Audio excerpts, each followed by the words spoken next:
What was the first move that you kind of remember hitting and being like, "Oh, this is kind of my jam"? Because with your length and your wingspan and your body type, I'm looking at you and thinking like, "Yo, this guy's probably got a really sick darce." That's it. That was the move. That was the Darce. One of my blue belt tournaments, I think I won 4 matches in a row by Darce. And the dude that I was going to compete against in the gold medal match, I think he also won 1 or 2 by Darce. So we made an agreement before. The only way we win this match is by Darce, and I got the Darce on him. He knew it was coming, and I just forced it on. Yo, this is the sickest thing I've ever heard. Hold on. So you guys went up to each other. You said like, "Yo, you got a nice darce. Yo, your darce is nice too." Yeah, All right, darce only match. yeah. And it was a joke. Obviously, we were going to win however we could win. But I forced that shit on. My Darce was not a clean Darce at the time. It was like grabbing their head and like squeezing it and forcing it with all of them. And I forced it on. You just said that it was a joke, but it wasn't a joke. You still ended up getting it. I So still ended up getting it.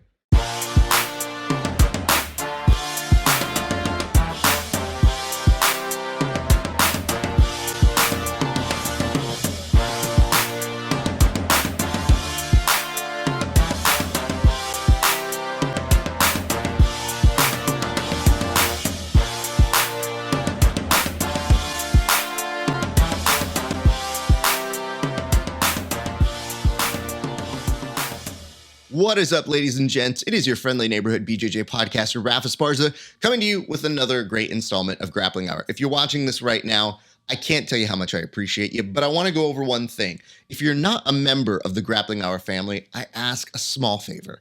Go to hi.page/grappling hour, become a member. You get early access. You get to see these interviews 30 days before anybody else, or you also get premium content where we do tape studies with athletes. We do special episodes with athletes, ones that are not available anywhere else.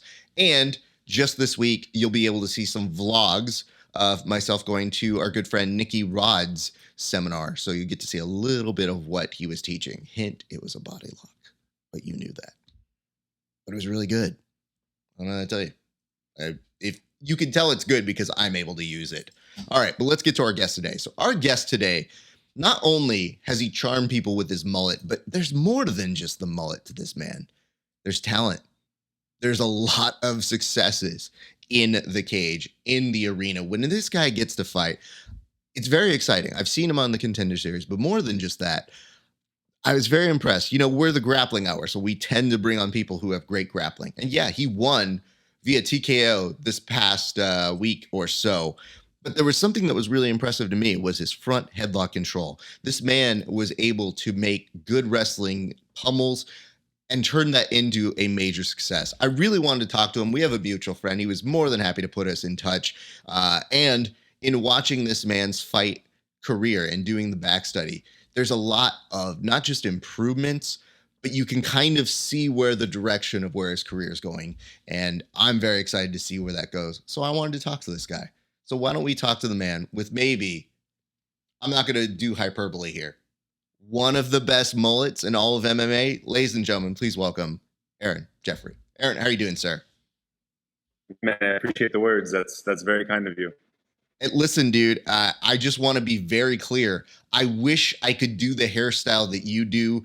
I cannot pull that off, but you look like you could seamlessly be integrated into the 80s. Playing baseball, you look like you're timeless. You could be a NASCAR driver. It's so ambiguous with your look as to what you may or may not be doing. Yeah, I appreciate that. It kind of happened organically too. Like we didn't plan any of this, and I just kind of did it as a joke for one fight, and it really caught on. And here we are, like 3 years later, with an extra 3 inches on the mullet, and it's still going strong. So when you decided to do it, and I know you mentioned it was kind of a joke at first, when was the moment you knew you were going to keep it? Because you definitely look like, you know, you could be in a rock band as well. Like, again, if you were to put on some of those old school aviator kind of glasses, I'd be like, yo, this dude is badass. Yeah, the first fight I had with it, I guess it was only 2020, so it's been like 2 years and a bit. I fought out in Miami. And again, it was like kind of just a joke. Like I had long hair and it was getting in my face and shit training.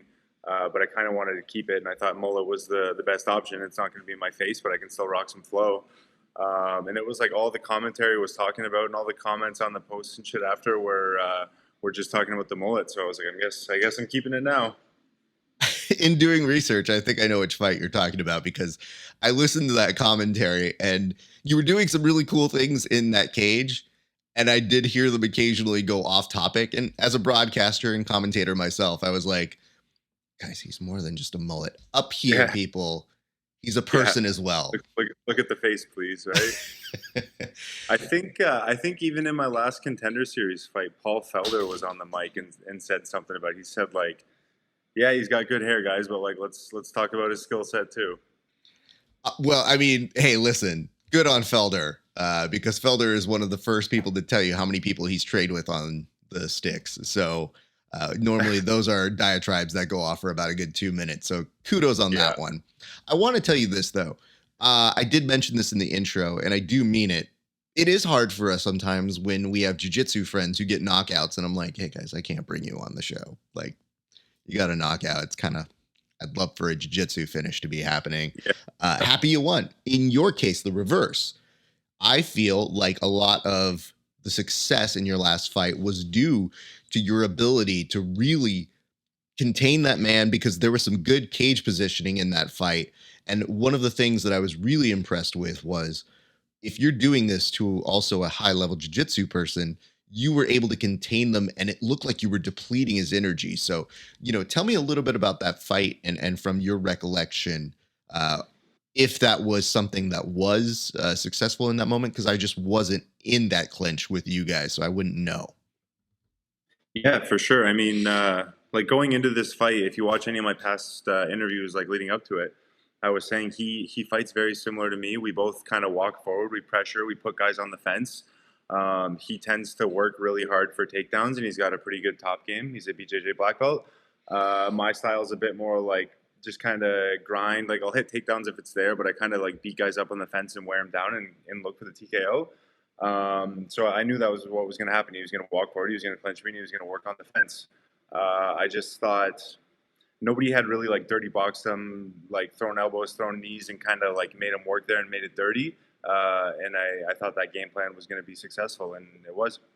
Especially toward the end. I mean, you literally just gave away, spoiler, how that fight ended, because, man, it just looked so easy toward the end. And I know it doesn't just happen easily. So I knew that you were doing a good job of beating him and wearing him down. In between the rounds, though, was it you or somebody in your corner that said you could feel he was tired? I don't know who said it, but yeah, I think like that choke in the first round. I think it took some gas out of him, because if you watch his past fights too, he doesn't slow down. He fights a strong 15 minutes, and that's kind of that's nerve wracking for me a bit, because like I said, I can wear him out, and he didn't look like a guy that was going to slow down too much. So I didn't know if I was going to have to go the full 15 minutes with this guy. But yeah, I think that tight choke in the first round took some gas out of his tank. Yeah, and it's weird because, again, the delineation from when he got out of it in that first round was you could see him firing back. And I was like, oh, okay, no, he's got some movement here. And oddly, the minute I reached out to Jake to try and arrange this, I was already in the first few minutes watching it. And I was like, no, this is going to be a good fight. And I could tell he was tired. And by the time he got to the second round, even though it was similar control and a similar fight, you did see that energy start to wane. And when that happens, you do see a momentum shift. And then, just like I said, toward the very end of looking to see how easy it was like, oh man, yeah, this dude's front choke, it's for real, man. So who do you attribute to having that good of a front headlock or a guillotine grip? Good question. No one in my gym really hits it that same way, like that kind of ninja choke or like the high elbow one or anything. My head coach, Chris Prickett, he was a national level wrestler for Team Canada.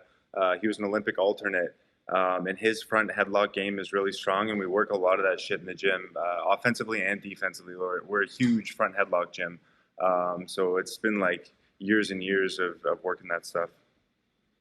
Well, whatever you can do, buy that man a beer, take him for a coffee. give him a cupcake. I don't know what you got, man, but give that man something because I work very hard on my front headlock, and I notice there's always a discrepancy, especially for those of us who are just jiu-jitsu people and not wrestlers. It is Hmm. hard to make that happen, especially if you're Hmm. going with somebody who's done wrestling. In your case, yeah, you were working with somebody with jiu-jitsu, but in this case, yeah, he was a high-level jiu-jitsu practitioner that you were able to deplete all of that energy and Hmm. really showcase your excellent striking because you do have a number of knockouts as well. So I think that combination really made for a successful night. I would ask this. So when all of that is happening, how quickly is it before you go back and actually rewatch that fight?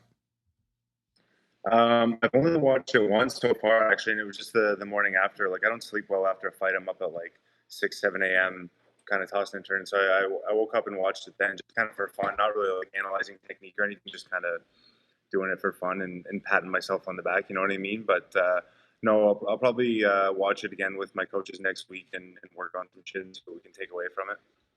Let me ask this. Do you sleep well before the fight? Because you just mentioned that you have a hard time sleeping after a fight. Is it that you're such on an adrenaline high? Like, did you go out to party too hard? Like, what's happening where you just go, man, most people have the reverse problem. Yeah. So the day before weigh-ins, I'll sleep like shit because you're all sucked in and like your body's achy from being dehydrated and your mouth's fucking dry and you can't have a sip of water. So that night's kind of shitty. The night before the fight's usually good because I'm like exhausted from not sleeping the night before. And now I got a full belly of food and whatever. So the night before the fight's always pretty good and maybe even a nap the next day. But then no, I think fight night is just the adrenaline. It's like a huge adrenaline dump. You're so like wired and fired up and your phone's blowing up and whatever, so it's hard to sleep. Okay. Okay. So that's the before. Why was it difficult to sleep after this particular fight? Again, man, I think it's just the adrenaline. Like you're just in the arena of screaming people and excitement, and again, your phone's blowing up. I don't know. I had 6 or 8 beers and 10 slices of pizza, so my stomach probably didn't feel very Okay, good. no, no, So that's the just answer heading I back. wanted. See, you notice you always ask the follow up question as an interviewer. Be like, I don't know what happened, Raph, and I'm like, what'd you eat? A lot of I haven't. candy. I tried to beat around the bush on that one. I'm sorry, man. We're not going to allow that here. We're a hardcore investigative thing on this show. ODB. We make sure to ask how many slices of pizza, sir. You are under oath. So when we do stuff like that, it is always for that. But yeah, hey, man, you earn that stuff. I always tell people like this. I always tell people after you fought, win or lose, you've earned a little bit of time off. So if your thing has been pizza and that's what you've been kind of depriving yourself of, have some. If you like what it is that you've been depriving, your body's going to really enjoy it and it's not going to taste better than it does in that moment. So Sure. enjoy that, especially for those of us who start to get a little bit of a palate where it's like, this pizza's okay. But I've seen fighters afterwards being like, "Yo, this Domino's pizza was the greatest thing I've ever had." And I go, "Bro, It was it's good. done." I told everyone I was with. It was my brother, who I don't see too often. He lives like 17 hours from me. Him and his wife came down. My mom was there. My girlfriend was there. Coaches who were like two of my best friends in life were all there. And I was drinking a cold beer and eating 10 slices of pizza. And I said, I think this is the best moment of my life right now. Hey, listen, that's amazing to hear. Do you often, I know you mentioned the brother that you don't always get to see. That happens a lot in families just because of distance, time. Yeah. You're traveling all the time. Was this maybe one of the biggest times that you've had your family, or is this a regular occurrence? Do they make their way regularly to most of your fights? They used to more back before COVID. They were coming pretty often. Like my mom came to like all of my amateur fights and most of my first pro fights. And then COVID kind of made things difficult, and everyone's busy now. My brother lives far away. He's got 2 kids now that are both young, so it's just a bit tougher for everyone. But they wanted to make it down for this one for the Bellator debut, obviously. And you want to hear something funny? Actually, this is a good story. So my brother lives in Thunder Bay, which is like way up north by Minnesota. He woke up at 3:30 a.m. on Friday to get to the airport in Thunder Bay. I think it's like a 2 hour flight maybe to Toronto. They connected there and they met my mom. She's close to Toronto. They flew to New Jersey. They waited in line for a rental car for like 2.5, 3 hours. And then they had to drive through New York on a Friday to get to Connecticut for the fight. and they got to the casino like 15 minutes after my fight ended, so they missed it. Yeah, No. 15 hours of travel and missed it by maybe 15 minutes. Okay. Okay. How were they? Because obviously they knew things went well. And did they play it off like how I've played off maybe being late to someone's wedding and being like, great ceremony. That was amazing. What did they do? No, so I saw my girlfriend and one of my buddies in the crowd right after, and it was like right after the fight. So my brain wasn't working properly. I assumed they were all together right after, and I was like, "Oh, fucking sick, man, you made it." And he's like, "Haha, not quite, like still driving." And I was like, "Fuck." But it's a funny story now in hindsight. Um, I don't know. I got the win. I think we're just pumped up regardless. It's probably better for my mom. She gets so stressed now. Like if she's in the arena, she's probably, I doubt she's even going to be sitting in her seat. She's probably like in the aisles, like pacing around and shit. So I think it was probably better for her if she wasn't there. What did your mom say when you started fighting? Like, what was her initial reaction? Did she know it was coming, or did it kind of shock her out of left field? Uh, well, I was doing jiu-jitsu tournaments and shit and kickboxing fights before MMA. But there's still a big difference, obviously, right? I think she was pretty nervous at the beginning. She told me, "I'm not coming to your first fight no matter what," and she didn't. Um, and then she was there pretty much forever after, man, and she loves it. I think when she realized it was like a serious career goal for me, she got more invested. And she's got like my fight posters up in the house, and yeah, she loves it now. That's amazing. Yeah, it's always a hard tell. Sometimes the moms that are vehemently opposed to this become the most intense Yeah. mom fan clubs that you'll ever see. I have experienced through just knowing fighters all these years, every range of it. I've been there on the amateur side where I'm taking their first photo of their guy fighting and then looking at them and being like, they won. It worked. You're good. I was like, and look, here's the knockout. And they'll be like, I love this. Like every single crazy sort of reaction. So I understand that. But if she has the fight posters in the house, I think that means you're Yeah, she you're loves pretty it. beloved Yeah. with that. Let's start talking about this. You mentioned that was part of your celebration. Is there anything that you do afterwards to kind of celebrate the win or to just kind of maybe release? Like, do you do anything just to kind of blow off steam after a fight or any post-fight rituals? Not much, man. Like visiting family and shit. This one was a bit different. Like we stayed in Connecticut. I stayed with my family for an extra day after, so that was nice that I actually got to see them a bit. Then we all road tripped home together. It was like a 10-hour day in the car with everyone, so that was cool. I got back in the gym actually this Monday. There's a couple guys from my team that were helping me. They're fighting next weekend, so it's like their last hard week of training. So I got back in the gym for a few days to help those guys out.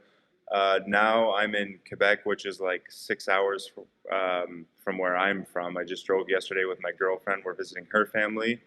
But no, that's it, man. Pretty much seeing family, seeing friends, eating food, maybe having a few more drinks.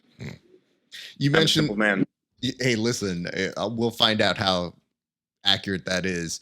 When you said that you had beers, what beers are we talking? Are they the beers that are just in there? Are you a Coors? Are you a Bud? Are you a IPA? Where are you at? Like, what is the beer of champions for you, sir? I, I don't give a shit, man. Whatever has alcohol content in it, it's gonna give me a buzz. That's actually a very good answer. I'm usually an IPA person, so I can be a snob, but I've also been to college and a poor college student, so Hmm. I know what it's like when I go, "Is this beer? I'll have it. That's fine." So I I like don't. Rickard's White with the orange slice in it. That's good. Okay, okay, I see you. Okay. I'm learning more about you by the second. You mentioned that you were doing a road trip here. What are your key elements to a successful road trip? Is there a music playlist? Are you guys podcast people? Are you a audiobook person? Because that's what, 10 hours you're saying that you were doing a road trip for? What is the best way to maximize that kind of experience? So I'm a big road trip guy. I've driven to California from where I'm from, which was, I think it was 36 hours. I've done Vegas twice, which is also 36 hours. Did Florida twice this year, which is 20 hours, and we're in Quebec now, which is like 6 hours. We do this trip pretty often. Mostly music. If my girl passes out, maybe I'll throw on a podcast while she's sleeping. But usually music. I just got a new minivan last year, Dodge Caravan, and we can fold all the seats down and set up a bed in the back. We just started doing that, so that's a game changer. All right. So you mentioned music. Let's start with the best song that you can play on a road trip. Best song on a road trip. I'm gonna say my walkout song right now, just because I'm fired up about the fight still. But it's "Bro Him" by Pennywise. Okay. All right. All right. So now we've got some credibility of you with your rock credentials, but now I need to get deeper because much like the pizza, I just can't let things go. What is the guiltiest of pleasure that you have on your playlist, sir? Guilty pleasure. Well, I'm kind of a punk kid. I grew up with like Rancid and NoFX and Pennywise and Bad Religion and that kind of shit. So I'm gonna say my guilty pleasure is the new Machine Gun Kelly album. That's kind of like pop punk.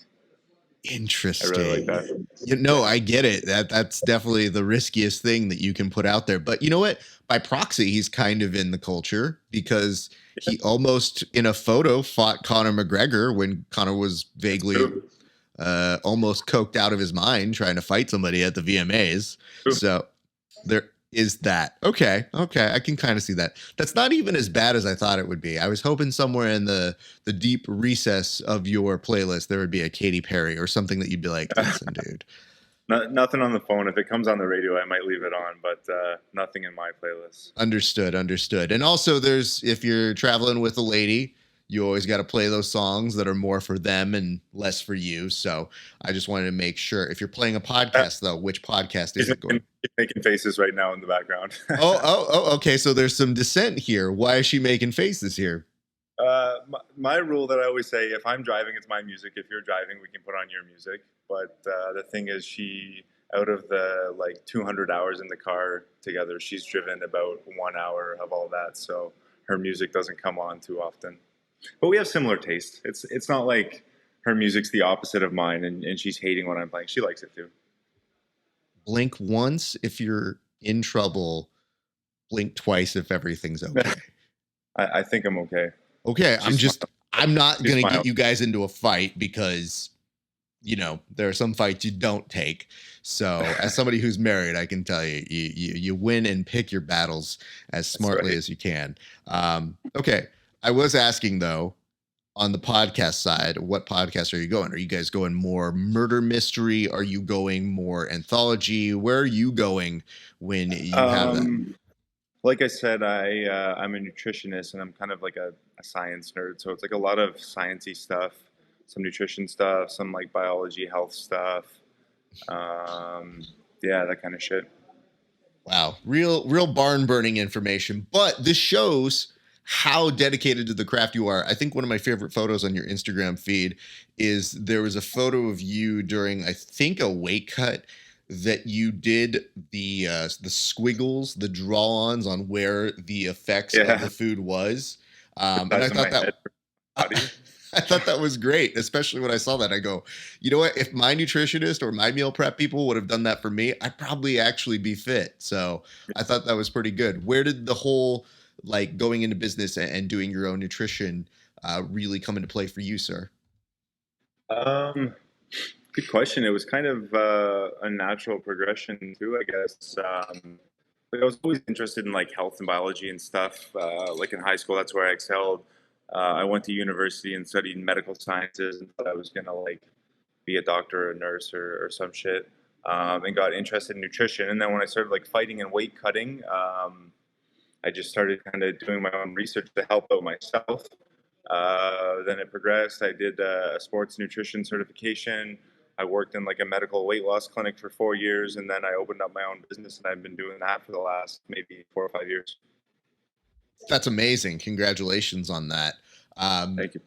If I were to ask you, just layman, not trying to get inside intel here, I have not purchased anything. What do you think are the most successful strategies for people that you have seen make significant differences in their approach or for their health when it comes to maybe their nutrition or even their meal prep? Like, what are the things that you kind of preach when you're working with people? Just consistency, man. Probably same with almost anything in life, like being a good fighter, being a good jiu-jitsu player, being a healthy person. You got to be consistent. Like people make some changes, maybe they go too hard at it at first, and then it's not sustainable, and they fall off. Maybe they just want to change their diet every few weeks because they get bored of it. It's just staying consistent. Like find something that's going to work for you, and be consistent with it, and do it every single day. Yeah, I'm about to start a show again. Anytime I start working on a big kid show, they provide food for you. And those are the days when I go to the gym and I tell everybody, I was like, please beat the shit out of me. They're like, why? I was like, I got to work this off, man. Yeah. This is the worst. I hate it. Yeah. But I do find when I'm meal prepping for myself and I put all my stuff together, my little hidden gem is always a little bit of hot sauce. Like I have the different hot sauces that I do. So, people are like, how do you eat the same thing over and over again? I was like, well, chicken's different if you have burn in your mouth.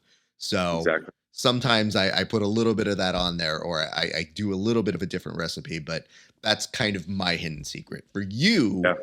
is there anything nutrition wise, because you go against the grain sometimes and you go like, nah, every once in a while, good chocolate. Like, what is your cheat thing of choice for you?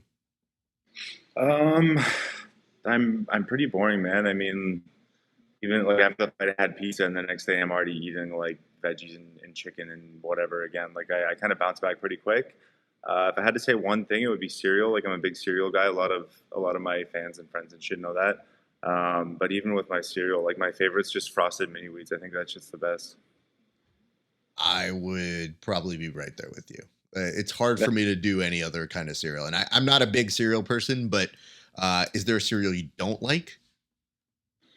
Cereal I don't like. Not really. I mean, there's ones that'll be very low on my list to choose from, but there's not much I don't. I don't like the fruity ones that much. Like Fruit Loops or Tricks or something is not my go-to. But even that, I still enjoy it. I like the idea of you going over to somebody's house. You got cereal? Just Tricks. I'll do it, but I won't be happy. I'm not happy about it. Yeah, I stopped with my cereal way young at an age, and I just thought like, I'm good. So now when people offer it to me, I don't even know what it is anymore. It feels so foreign to me. But I do recognize that if I were to have any kind of meal before training, before I go for like an afternoon session, that's probably one of the easier ones to build in. So it's not even that bad. So that's a pretty good set right there if you're doing that. Yeah, for sure. Let's do this. Let's go into origin story right now because obviously we've kind of touched a little bit on how your family's reaction to you first fighting, but where does martial arts first enter in your life? Good question. I don't really have a great answer for this. I mean, I have an older brother that I mentioned. He was watching UFC with his buddies when we were growing up, and I would kind of like tag along and watch with him, and was interested in watching that shit. Um, he is actually the one who wanted to start training, and again, little brother, I just want to tag along and do everything. I was probably, I don't know, 15 or 16 years old, and we found a small gym in the town of Pilsenberg where we're from, and started training there.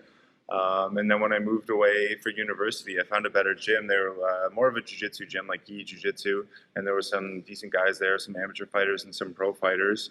And I just got pretty consistent with training. And one day the coach asked me if I wanted to fight, and I had never even really considered it. And I was like, sure, I guess I'll do it. I got my first fight, and stuck with it. Okay, let's take a few questions here on qualifying how that all came together. You mentioned that your brother was more interested in training. How is he taken to you continuing it on? Because if he was looking to train and then you were the one to become a fighter, does he provide analysis? Is he still being a big brother and being like, hey man, listen, that half guard, it's not good right now. No, man, he's still proud. He's been telling me so much like these last few days since the fight. I'd say probably the opposite. Like if I see holes in my game or areas I fucked up or fights I lost, he's just like super positive and basically if I lose a fight to him, it was a fluke. There's no way I should have lost that fight. I was way better than the other guy and it was a fucking fluke. And if we fought again, I'd win 99 out of 100 times. But no, he's very proud, and he's been telling me a lot the past week, and it means a lot. I mean, that's really dope when your brother is your best hype man. Like to sit there and be like, that dude's a bum. I don't even, where were they even watching? That's terrible. Get him out of here. I think that's amazing. Again, because I have two sisters, both older. This is not their forte, but one of them, who I'm very close to, she takes photos with me. And there was a day where we were doing a jiu-jitsu event and we're photographing. And she looked at me and she goes, I get why you do this. I was like, really? And she goes, yeah, I get why this is so important to you. And I go, that's all I'm asking for. Like, that's awesome. I'm so happy about that. I told her, I was like, you can train. She's like 50. And she goes, I don't think I can. I was like, you'd be amazed how many people can do this bullshit. It's just, don't go be a goon. You're not fighting anytime soon, but it's still very cool to do. And we have people of all ages. So I think that's actually pretty remarkable that you could have a brother, a sibling, a person that you can talk shop with, who also is going to be the first person to be in your corner and be like, no, hold on. I saw what you were doing. It's better than you think it is. Yeah. So that's kind of cool. Let's talk about this. You were saying that about 15, that it kind of entered your life. Were you playing sports that were different than any of this? Were you doing anything kind of like physical? Because in my brain right now, I'm trying to marry the part when this probable science nerd is growing up and saying like, well, the fight science is actually kind of cool too. Yeah. I played soccer most of my life from like age 5 until 13, probably. I did karate when I was super young, but I hated it. Most of high school, I was just like lifting weights and trying to get big and strong and jacked for the girls, I played football in grade 12 and I hated that too. But I was never like a huge sports guy. My brother played hockey his whole life. I never played. He played baseball. I never played. I played, like I said, I played soccer, but I didn't even enjoy that much. Like there was a few years I didn't want to play, and my parents signed me up anyways. So no, I was never really a big sports guy. I mean, you did rattle off a number of sports, so I don't know that you get to say that. But I was doing it, but I was not happy about it. However, qualifying it, I'm surprised they let you continue to be Canadian by playing more soccer than hockey, because as somebody who's brown, I didn't have a choice. The wrestling season was during soccer, and it was like, no, you play soccer. And I go, I mean, I wouldn't mind the wrestling, but I did love soccer so much. I played 11 years of my life, and I'm glad that I did, because it's the only reason I'm not obese. But having said that, you were then still already looking at weightlifting, if not, just to be jacked, which again, when we're young, all of us have that same goal. But what was the appeal of weightlifting, and when did you find your way into starting to lift weights and really, really falling in love with that practice? I think that was probably like trickled down from my brother too. And he was going to the gym with some of his buddies. I never got to go for whatever reason, but I started just doing shit at home. Like I remember when I was pretty young, maybe like grade 7 or 8, I'd be like filling up a backpack with books in my room and like doing bicep curls with my backpack, or like putting it on and doing push-ups and that kind of shit. And then I guess when my mom felt like I was old enough to finally go to the weights gym, she would give me a ride. Yeah, I don't know. I think it was like not so much the lifting of the weights that was cool, but it was like being big and strong and jacked. That was cool. Did you have kind of like people that you were trying to shape yourself like? Like, did you have people that you kind of had as like inspirations, or books that you were reading that you said like, oh, I mess with this guy's stuff because I really like his approach to weightlifting? I don't think so. I mean, I used to watch like WWF back in the day. Maybe some of those guys, maybe like John Cena or Batista or something. I wanted to look like that. Okay.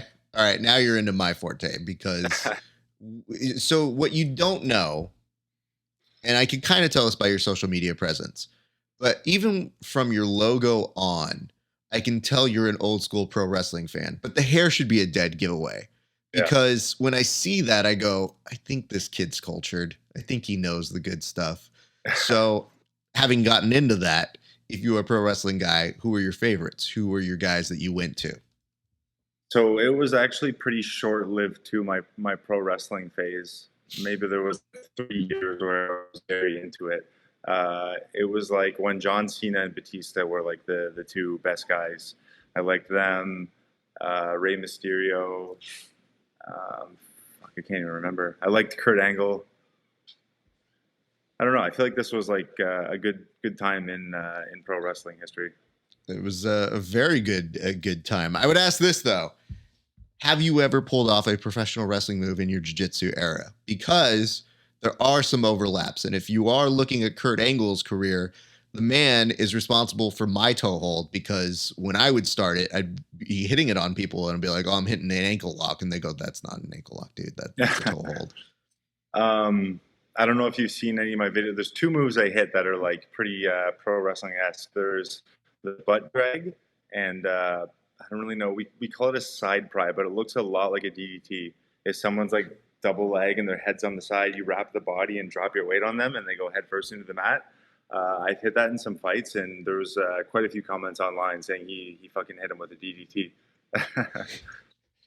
Congratulations to you for that, because we do a gimmick, a bit every WrestleMania year on our shows where we get fans and friends to submit what we call WWE BJJ. So it's that mix between pro wrestling and jiu-jitsu.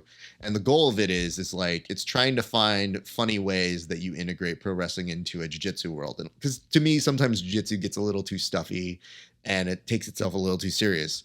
Yeah. And so it's like asking yourself, oh, what if you could tag somebody out? What if you considered the wall mat a rope break? So you take that world and sometimes you mess with that. So that's right up my alley. Because, yeah, a lot of the guys who I roll with, they're not afraid of getting arm barred by me, but they're deathly afraid that I'm going to hit them with a Boston Crab. Yeah. So that's the kind of stuff that I have to send you the video after of the DDT. It's pretty sweet. Please do, because to me, I love it when that happens. And I have a handful of my guys who go, hey man, I'm going to hit a sharpshooter for you in a fight. I promise you that. And I'm like, or you could win the fight. Yeah. It would be really,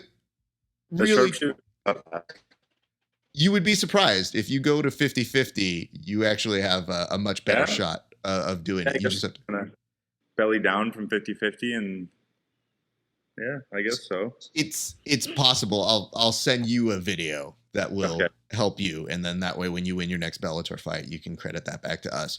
Let's get back on track here. I want to go back to, obviously you mentioned that you are starting to find your way in. Do you remember what your first experience in a jiu-jitsu class was like? Was it gi? Because you did mention that was a little bit more associated with your earlier part.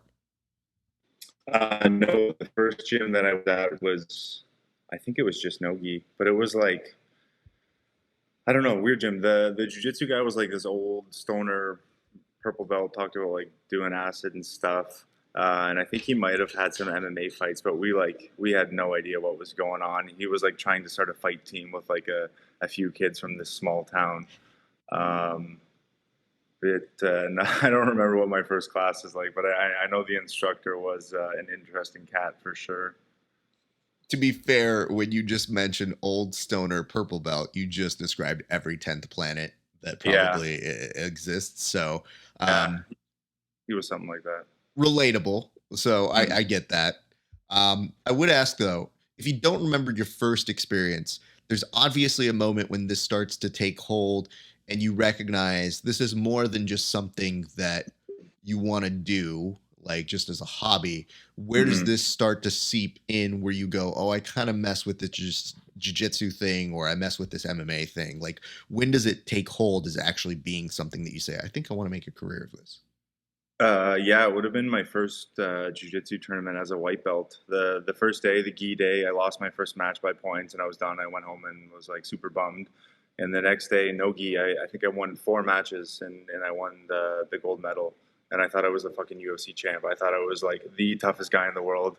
Nobody was going to fucking beat me anywhere. Like I was the best in this sport. And it's a matter of time before I'm the UFC champion. So it's probably them. Listen, dude, visualization is key. We got some guys who, if they go to like a local kickboxing tournament, they're like, man, I'm doing those things that make Dana White look at me soon. And I go, sure, I don't want to mess with that, but also just go have fun, because you've never done this before, so you don't know. So Yeah. I always try to put them in that direction, but I don't like taking away the ambition because I go, nah, let them understand it's not going to make or break them. Nobody's paying attention yet, but get them on that path and use that and channel that to go further. So for you, you looking around and being like, I'm the best in the world. Like, it's got some play to it, so that I can Yeah. appreciate that for you. Do you remember the very first jiu-jitsu move that kind of like availed itself to you? Because here's the thing I'm trying to figure out with you. First of all, hilarious that when they put it up on Bellator and you get the tail of the tape, you're one of the first people that I've seen get 184.25. Normally, they just round that shit up. But when I looked at that, it was like, yeah, dude, 184.25.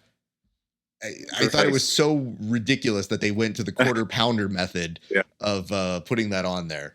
I know that. So, having said that, what was the first move that you kind of remember hitting and being like, oh, this is kind of my jam? Because with your length and your wingspan and your body type, I'm looking at you and thinking like, yo, this guy's probably got a really sick darce. That's it. That was the move. That was the darce. One of my blue belt tournaments, I think I won 4 matches in a row by darce. And the dude that I was going to compete against in the gold medal match, I think he also won 1 or 2 by darce. So we made an agreement before. The only way we win this match is by darce, and I got the darce on him. He knew it was coming, and I just forced it on. Yo, this is the sickest thing I've ever heard. Hold on. So you guys went up to each other. You said like, yo, you got a nice darce. Yo, your darce is nice too. Yeah. All right, darce only match. Yeah. And it was a joke. Obviously, we were going to win however we could win. But I forced that shit on. My darce was not a clean darce at the time. It was like grabbing their head and like squeezing it and forcing it with all of my and I forced it on. Hold on. You just said that it was a joke, but it wasn't a joke. You still ended up getting it. So I still ended up getting it. Let me ask this. Maybe this will make more sense. Are you the type of competitive person that like, if somebody says, oh, if that's the only way it's going to go down, it's going to go down? Because to me, the worst thing you can ever tell me is, oh, hey, Raph, you can't leg lock me. And I'd be like, well, now that's all I want to do. I think it was probably because I sucked and that was the only thing I really knew how to do was the darce. I think it's really important to establish if you're still finishing people, it doesn't matter what it is, even if it's like one move. I always tell people, I'm like, listen, dude, the best people in jiu-jitsu, especially in MMA, when they transfer those skills, they really just have a greatest hits. Like if you look at Damian Maia, yeah, he's really good at jiu-jitsu, but he wants that back. Yeah, and for sure. he wants to go there. So it's not bad to have a signature. In fact, it's almost statistically better to have that. So you already were establishing a darce. It makes sense. But as you'll notice, even though I don't know you personally, it's our first time talking, I'm looking at you and just from body type, I'm like, I'm going to stay away from this guy's darce. Like he's a darce guy. What's funny is I haven't hit it in an MMA fight, and I don't even think I've ever attempted it in an MMA fight. It's gotten away from me a little bit. Well, here's the good news. I know better now than to challenge you and say you will hit a darce, because next thing you know, that's going to be the next way you finish. I just, again, however you win, that's what I want to see. So if that's the case, I love seeing that, and I love seeing the progression.